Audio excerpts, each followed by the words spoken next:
Right, and now it's 6 p.m. and I'll call to order our New Fire District Board of Directors meeting for August. And first up is roll call of directors. President Garvin here, Vice President Smith here, Secretary Pratt here, Treasurer Trout, can you hear us? Yes, I am here. Sorry, let me fix that. We're gonna switch just, I'm gonna have you talk in just a second. Let's switch to the speaker.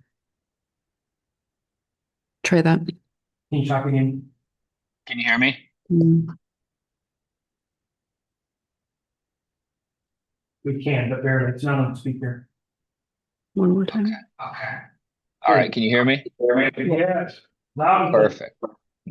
Treasurer Trap is here online and Director Haggard here. All right. All right, next up we have clerk Louisiana out front. Look at Chief Burton. President. Dean, Dr. Lewis. Pledge allegiance To the flag of the United States of America and to the republic for which it stands, one nation, under God, indivisible, with liberty and justice for all. Thank you.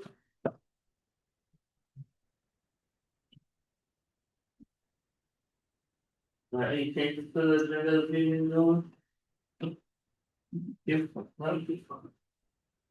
All right, the consent agenda, we have approval of our minutes from our July 24th, 2025 regular meeting. I'm going to approve. There's a motion by Secretary Pratt. And a second by Vice President Smith. Any discussion?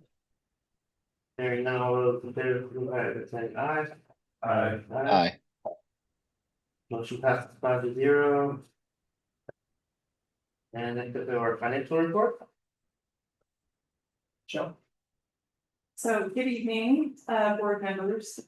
We do not have a financial report tonight, and that's because we have just contracted with Crystal Hughes, who is acting as our finance manager. So she's just come on board and is working through our books and records and getting a sense of where we're at. She is working on the audit, and that's one of her top responsibilities, and then we can move on to having financial statements. And would you like me to introduce her? Okay, so Crystal, do you want to stand up, please? Thank you. So that's Crystal. She is the finance director for the city of McMinnville. She's been the finance director for 7 years. She has assisted Jefferson County Fire Service for a year and a half. She has vast experience with audits. She's also worked for special district, a transportation district. And before that, she was an assistant controller for Pacific Seafood. So lots of great experience, particularly in the fire service. She was highly recommended to us. Done a lot of experience in the fire service and public sector, so she'll be a huge asset to us and helping us create our path for going forward. The yellow brick road. Thank you. Thank you, Crystal. So I'm not currently the finance director for the city. I couldn't do that. Oh, yes, too, but I did that in the past. thank Okay. you. Thank you. Do you want a plan? Do you want a plan or anything like that, or? Okay. Thank you. All right, next up we have public comment. Janet does have a public comment. Time in the meeting for anybody interested to speak regarding district business, we ask you to keep to around 3 minutes. And first up we have together. Thank you. So I was just wanted to speak on behalf of the fair board. Really appreciated the fire district service at the fair this year. We had a great fair and really appreciated the partnership, having you guys there staffed during the fair. and then participation in the leading up to it and then the after action. So I really appreciated the fire district's support for that. Thank you. And it goes both ways. We appreciate their support too. They were very easy to work with this year. And even the things that we did better this year, we have already had one after action meeting. Identified a couple of things we do differently next year, and the fair board has been great, very receptive and really want to work with it. So it is a great partnership both ways. Thank you. Any other public comments from the gallery? Anybody on Zoom? If you're on Zoom, want a public comment, raise your hand. Saying now, I'll close public comment. And we have a business action items, which nothing on there this evening. Our other business is low staff. And call on treasurer trash for any updates we have to share. I've got no new updates for tonight. I will by next meeting. Thank you. Take this item B, which is board information report. Any board members have anything they want to share?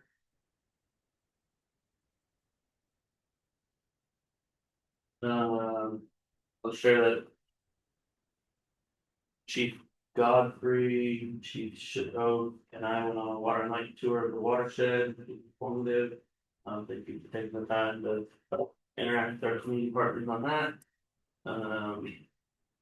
Also met with Brett Elmer and her staff around the Christmas tree funding that we had, and some further insight on that as just kind of fine personal stuff.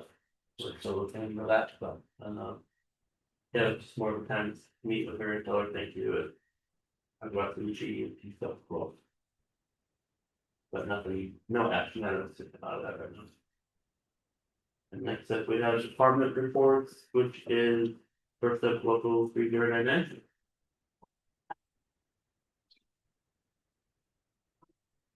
Thank you.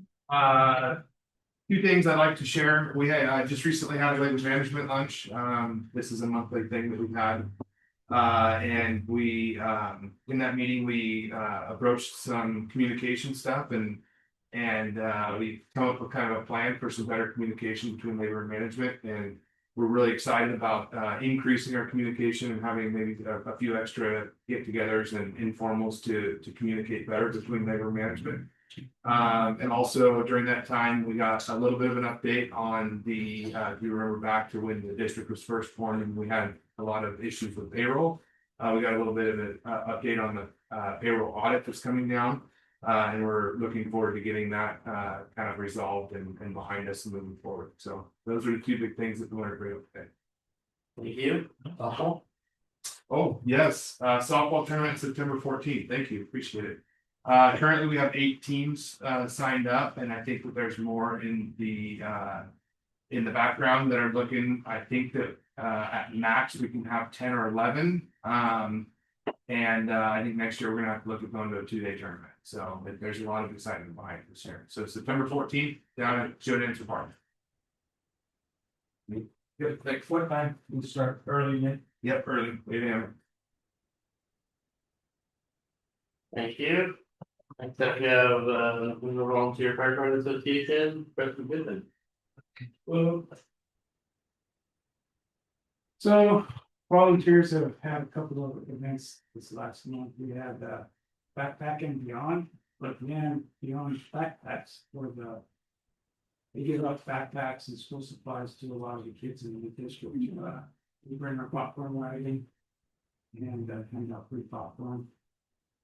We have cruising McMinnville. They donate 2 spots to us. The one's for the popcorn wagon, which we do donations, so that's a fundraiser for us.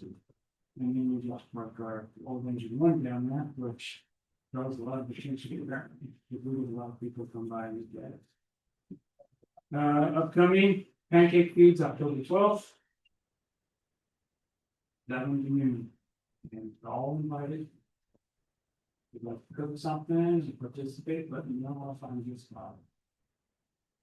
And that's not what we're at today. Thank you. Thank you. Any questions for President Lee? What's the date? Last, it's not for the second Sunday in October. Next up, we have fire chief report, first division report. Chief Hammond?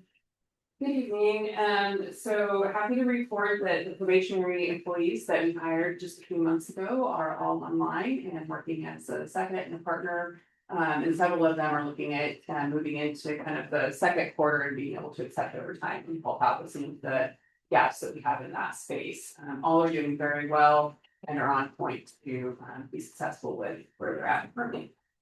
We did have a resignation of Captain Skipper just within the last few weeks, and we have a captain's process coming down the path with that.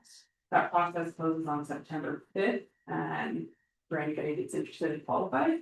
And then we'll be holding the process itself on September 15th. Some good engagement with the Civil Service Commission, and they'll be looking at engaging that process a bit as well. And we have had a very busy summer for sure, but the last 6 months, I wanted to give you some updates as far as the first 6 months of calls go. We had 5,856 incidents during that time period. It was up about 80-ish incidents during that time, compared to the year before. We did have probably better staffing, I would say, of 915 during this year's time period, so that could have accounted for some of the recapture.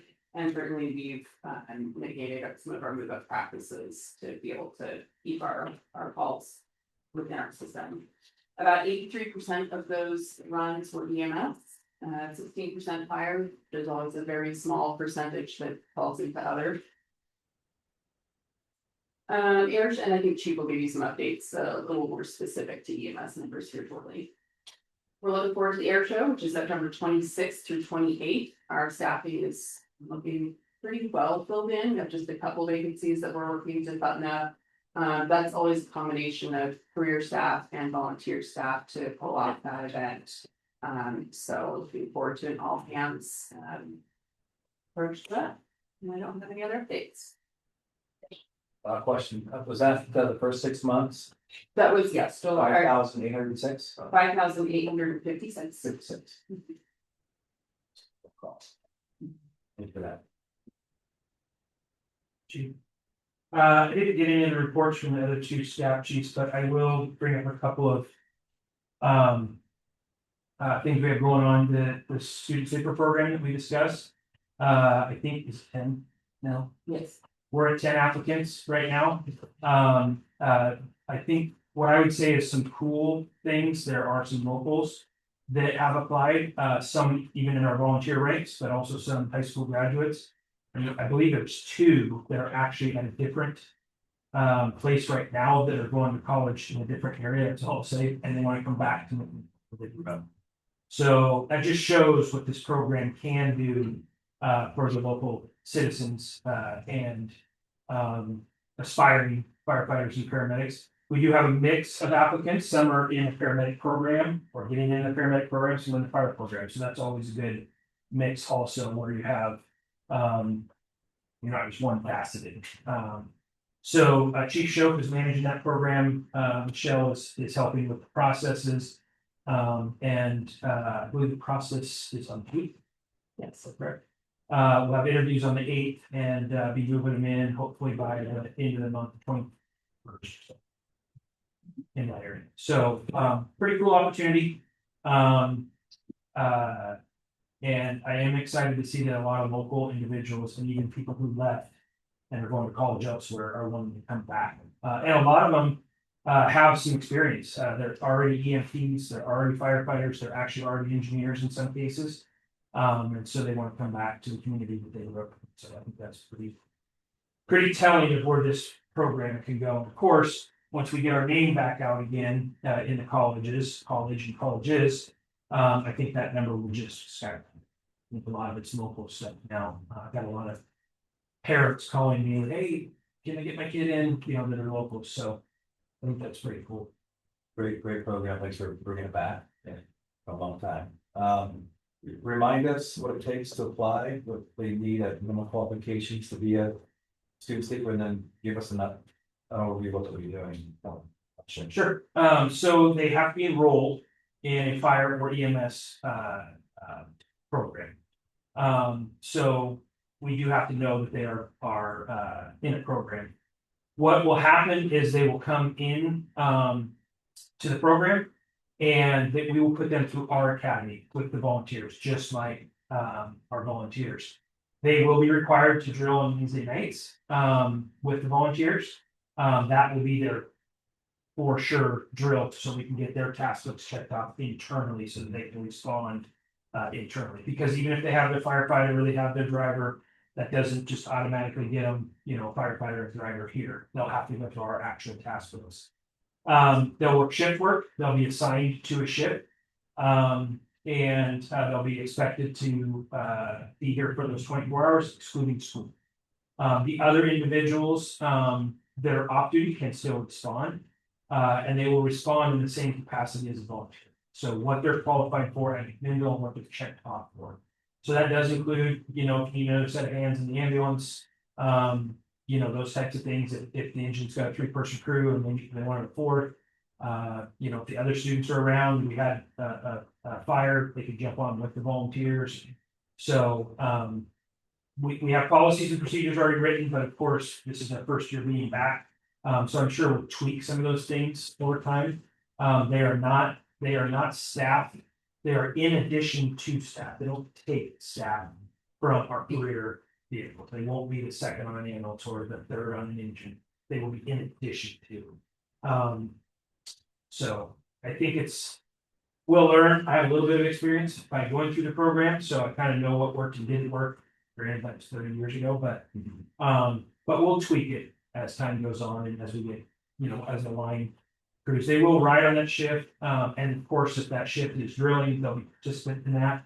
But we'll make sure that they get their drill time and their checkoffs via the volunteer program. So, Thank you for that. answer your question. Absolutely. Thank you. That's all I have on that. I'll get into fire station funding. As President Garvin said, we have officially been notified that we did receive the 3 million. It is lottery dollars. Those dollars will come approximately March of 2027. It's the second half of the second part of the biennium. So we'll sign a contract around January of 27 with funds available in March-ish of 27. And after we're awarded the funds, we have 18 months to utilize the funds. So we're working on that. We did meet with Rep. Elmer, meet her expectations. Really, truthfully, her expectation is us that we spend the monies wisely and for a fire station. So, but we need to look at what that means. Chief Darby is the lead on our engineers and our architects. I believe we have made contact with 3 engineers and 2 architects. I believe that's correct. Michelle says yes, so she probably knows better than me. So yeah, he is working on that. And that'll be kind of our first phase is what realistically can we do where. So that's really the next phase. But I'm pretty excited that Of the funding. So have you given any information that may indicate that the money could be in jeopardy for some reason or the other down the road, like March of 27 is quite some time away. Yep. Fiscal picture being what it might be. How guaranteed or how assured are we that money will come through? Yep, so there is one caveat in that, I tried to read the 35 pages and memorize it all. But there is one caveat, the lottery dollars the money in their bank account has to be, I'm not gonna tell you a percentage above what the lottery is sitting at right now. So let's say the lottery number right now is $5 million. They have to have $5+ million in their account before they would fund. So yes, if someone won a $1.2 billion lottery, I'd be in trouble. But that hasn't happened, but that is.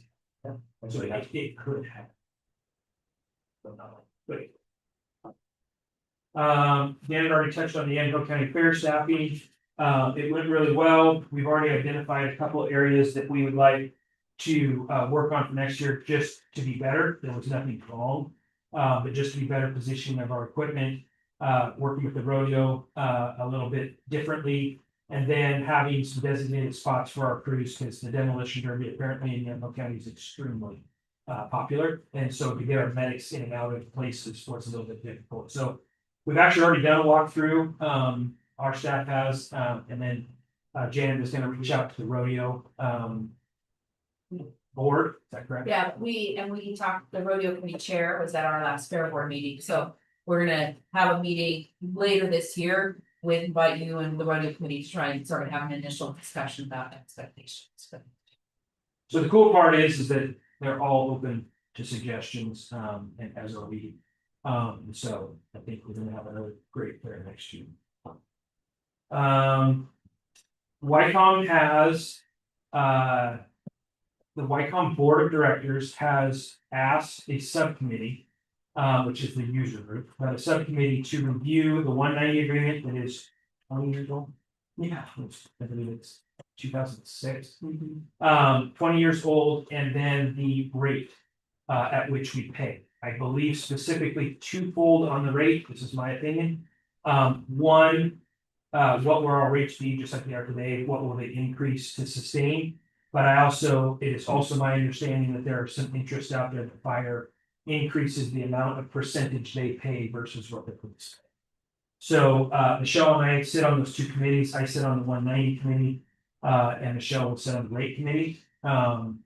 We had our first meeting. I brought up some concerns because there was some comparison to what other dispatch centers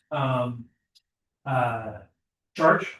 And the rate in which they charge and the percentage in which each organization or each entity, I'll say, pays.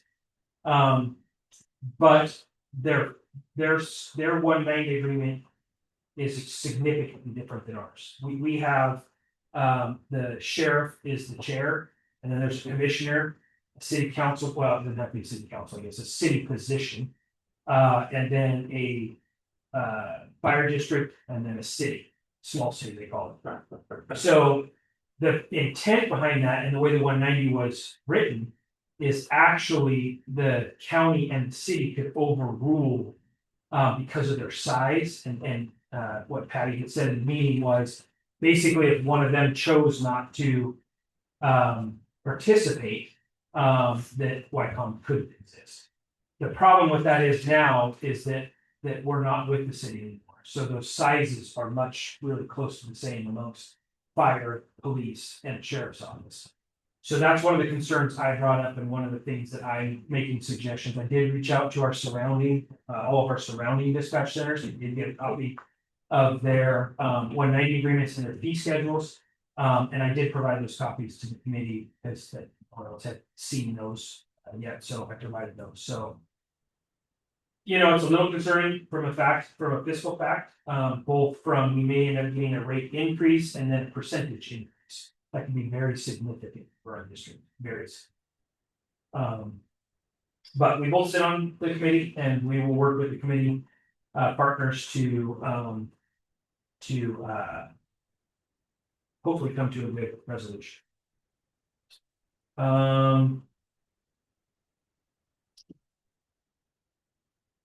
There on September 13th, there is a Champions Run for Heroes. That money is split between Fire District, YCSO, and MAC PD. Last year was around $2,500. I think she can collect that last year. And we have several firefighters participating in that event. So it's a very nice gesture, and we support that. I think we've talked to you about the Social Security vote that now becoming a district. We had to vote to either stay within Social Security or opt out of Social Security. Every person that qualified and was here during the time frame qualified to vote. I don't know the exact numbers as far as percentages, but what I can say is that it was voted to no longer participate in social. That comes with a whole bunch of stuff that I'm not prepared to talk about right now. But it'll be a task ahead of this for a while. So we'll work on that, and Michelle will lead on that. We're just getting some clarifications and some impacts and things like that.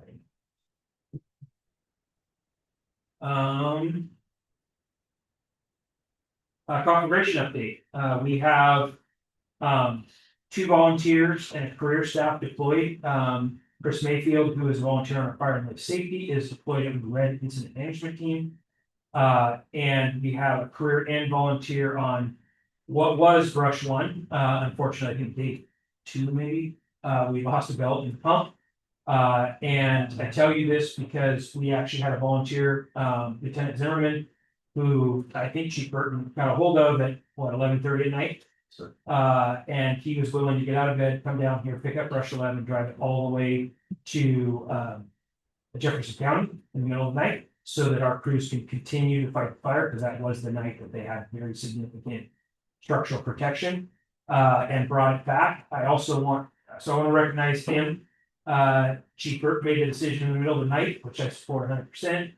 But I also want to commend Brad Stern, who happened to be on vacation in Central Oregon, and for whatever reason, he answered the freaking phone at whatever time it was at night, dropped his wife off at their hotel and drove out and took the pump apart to find out what was wrong, to see if it was something he could fix. That was while he was on vacation, off duty, and didn't have to answer his phone. But something that's dirty. Yeah, exactly. It's a tool and a wrench, and that's what. So, although it's unfortunate he wasn't able to fix it, that's not what matters to me. It's the fact that, all of us support each other. It's not just about fire. It's not just about EMS. It's all of our staff in this building, sitting behind me and in front of me, that work together to make those things tick. I know Todd was involved, and a couple others were involved in trying to find that exact belt, in which we did. And Brad's already put it back together. It's already ready to rock and roll. And it's one more tool that we have now under the front seat of the Rig in case it happens. So Thanks for sharing that. Yeah. Kudos to Chris. I think it's super important, and that is the second time that Zimmerman has come in the middle of the night. What was the first one for? You guys remember? Ambulance at Newburgh Hospital. Yeah. We had it was the wheel. The wheel studs all broke off. Yeah. So it was when we lost a duel on the way to a transfer. And he brought a rig out to switch out. So it's not the first time he's done that. And I will also be bringing this up to the volunteer meeting also. But I think you guys need to know that this is, like I said, it's one team. It's not individualized. It was a volunteer helping the career staff out, vice versa. Career staff helps the volunteers out all the time. So I think that's pretty important, and I think that's pretty telling. Chief, he also stuck around and did standby later that day after he got back. Oh, yeah. After he went to a football game for his kid, he then came back down here and he helped staff. Well, it wasn't for Rush Rig, but staff the rig. I think they're on UTV. Yeah. After all that, so pretty big deal. And my last thing, I believe, we talked about this last month, and I'll continue to talk about it. Ambulance revenue and ambulance in general. The great facts, and this is just hot off the press of I think 2 days ago.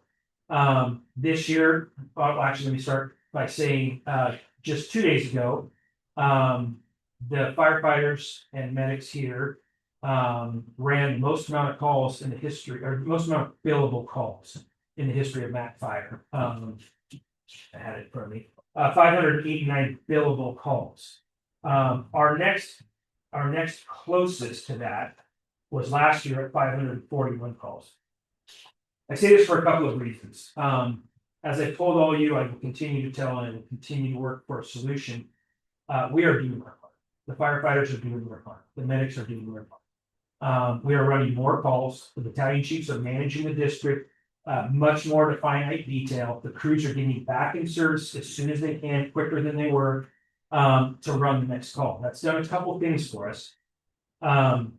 It's decreased our stigma of 450-ish move-ups a year. We had several months, 2 or 3 months, where we had no move ups at all. And we are very limited, even if we do now, it's very limited. We billed $15 million this last year. Again, to put it in perspective, when I got hired for the previous year, we billed 10.5 million. Last year we billed 14 million, and this year we billed 15 million. So again, this isn't what we're doing wrong, this is the system that's broken. The crews are working their tails off, Jenny, Michelle, and their office are working their tails off. The reality is, it's a system, a broken system problem. We have met with Senator Merkley's office on more than one occasion, not just literally with Senator Merkley, but also with Gustavo, who lives here in town, who's his field rep. We also had a meeting, myself, Adam, Chief Hannafin, Jenny. We forgot Michelle apparently. But with his specific Medicare and Medicaid persons in DC. And we explained to them that, you know, as they continue to decrease the amount of coverage, that affects us more and more and more, to the point where we're at right now, where we wrote off $11.5 million last year. That's 1.5 million in the year before. 88% of our calls was Medicare, Medicaid patients. So we've worked with him and discussed that, but the truth reality is that's what we need to fix. The reality is that's probably not going to get fixed. In fact, it's actually likely going to go down. Our average bill is $2,500, and our average receipt, I believe, is $645. So if any of you saw Clackamas County EMR and the County of Clackamas, they just signed their contract between the two. And I mean, the bills up there are going to be between $6,000, $7,000, $8,000 to $10,000 for an ambulance transport. Trying to get a little bit more out of that 12% of the private pay or the insurance pay. It does, at the end of the day, it doesn't matter. It just means we're going to write off more money because we're still going to get the $450 to $550, charging $1 million. So in addition, so we are at the federal level. OFCA, it has a very big footprint in this and is working very hard also. We also met last week with Rep. Elmer, her chief of staff, Chief Hannafin, myself, President Garvin, probably missing her, Michelle. Yeah, and Blake, our consultant. To explain to her the GMT side of things, the fact that there's federal money coming into the state, and they have a program to disseminate those funds. But the reality is those funds are not being disseminated in a timely manner.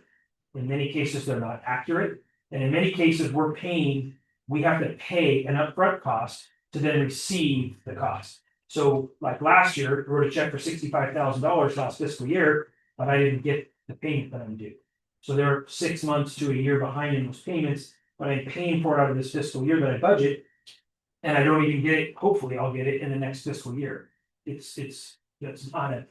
She was very intent. Her chief of staff took a lot of notes. We told them that the relationship that we have with the people on the ground are good. They listen, but it's a system problem. So we're really hoping that she will take that on as one of her challenges to help the fire service in general. Kind of right that ship. What was the administrative fee that OJ thing? 20%. Yeah, and we did get a little bit of vague feedback today, so I've been every other week I'm on essentially an hour and a half meeting with OHA on behalf of McMinnville Fire and OFCA. They have a little bit of initial feedback on the 20%, and it's basically they can charge up to 20% of an administrative fee. They've always just charged 20%, and so we've asked them to explain the background on where that money goes. Kind of generally, they gave some feedback on staffing costs, maybe some system costs, but they need to really drill down and give us more information on truly where it's going. There's no cap on it. 20% is the legislative language cap right now. There's not a cap on it. There's not a cap on the dollar amount, no, it's just the administrative fee of up to. That's a, that, Yeah. Yeah. And I guess. Well, last time. And that's, you know, one more piece of that puzzle. So when we went from 10.5 to 14 million, we did increase our revenue by about $940-ish thousand, if I remember correctly. We went from 14 to 15 million this last year, zero additional dollars. So we actually billed out an additional $1 million and stayed completely status quo. So these guys are out busting their butts, running calls. Yeah, and I'm not saying this to be facetious, but it's almost for naught from a billing perspective. It's obviously not for naught with the community. That's our job. Oh, we know that building's not easy to do either. It's not. It's a lot of time, some process, and a lot goes into that. Yep, and Jenny does a phenomenal job getting the bills. As soon as she gets them in, she checks the charts, grabs some of the guys, hey, can you do this, can you do that? Gets them out the door in a very timely manner. That's why we have these numbers so soon. But again, Medicare in 2024, we charged Medicare $9.5 million and we received 1.9 million in return. For Medicaid, we billed 3.9 million and got 550,000 in return. We wrote off $11.5 million out of $15 million of bills. And, you know, it's pre-2005, again, like I told you guys before, they made money, not gonna lie to you. The ambulances were solvent. It's not the case anymore. And that's it. That's why Clackamas County MR is going to, they almost doubled their base fee, or I think they did double their base fee, and they went from like $32-ish, $37 per mile to like $71 per mile.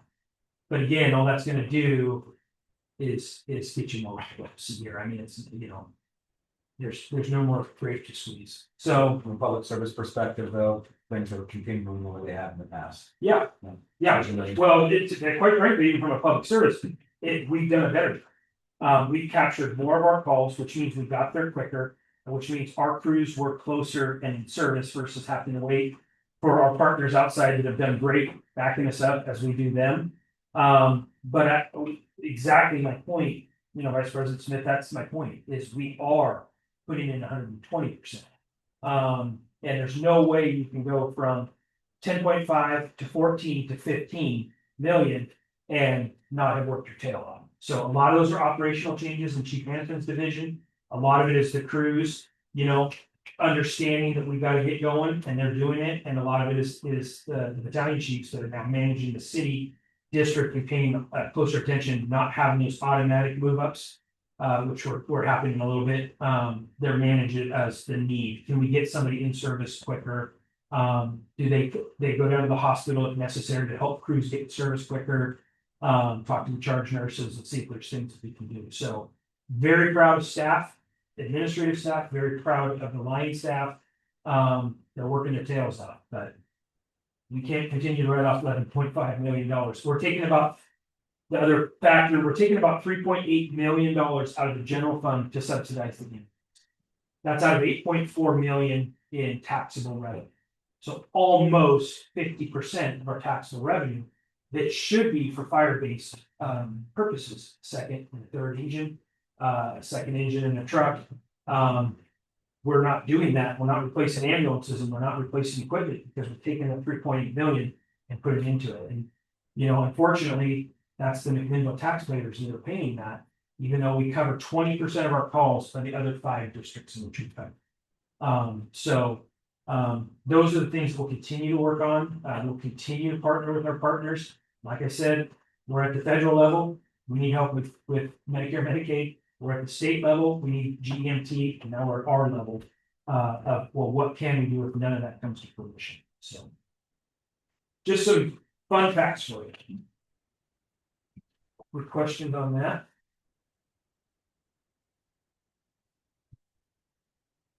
Hearing none, takes us to correspondence. Anybody get any correspondence over the last month?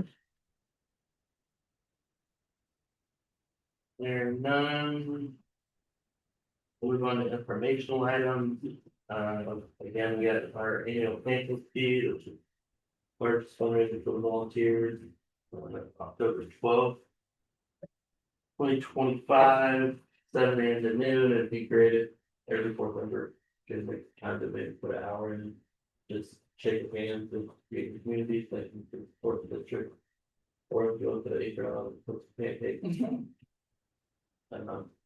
Any help would be appreciated by them to support that, elected body, we show up and give some time. And with that, our next meeting will be Thursday, September 25th. At 6 p.m. That is the Thursday before the air show, so I'm guessing there will probably be a. We can figure out who will be invited to, so perhaps for free.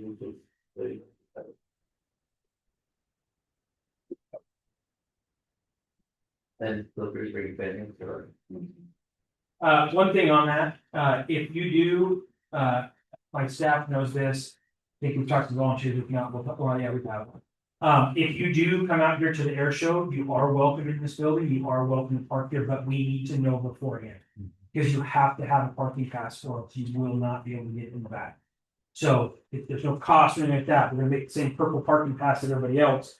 But otherwise, you're gonna get turned around out there and you're not gonna be able to come back here. The front row is all emergency vehicles.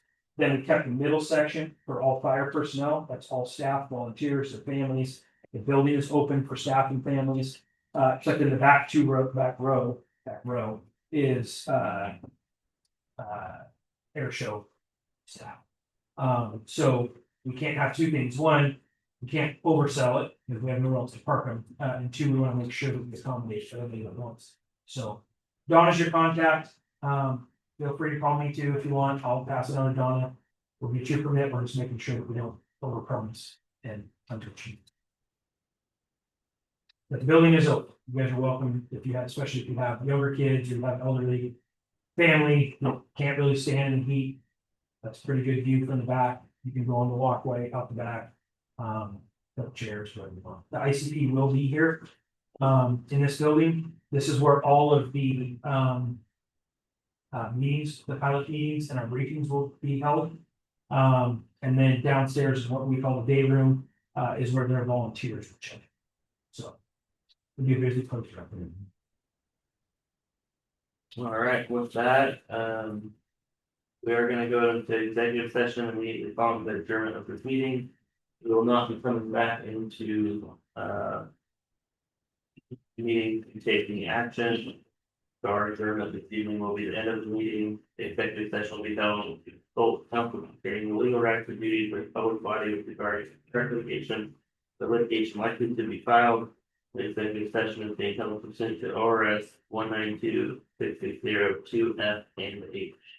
And with that, I will adjourn tonight's regular meeting at 6:42 p.m. Thank you.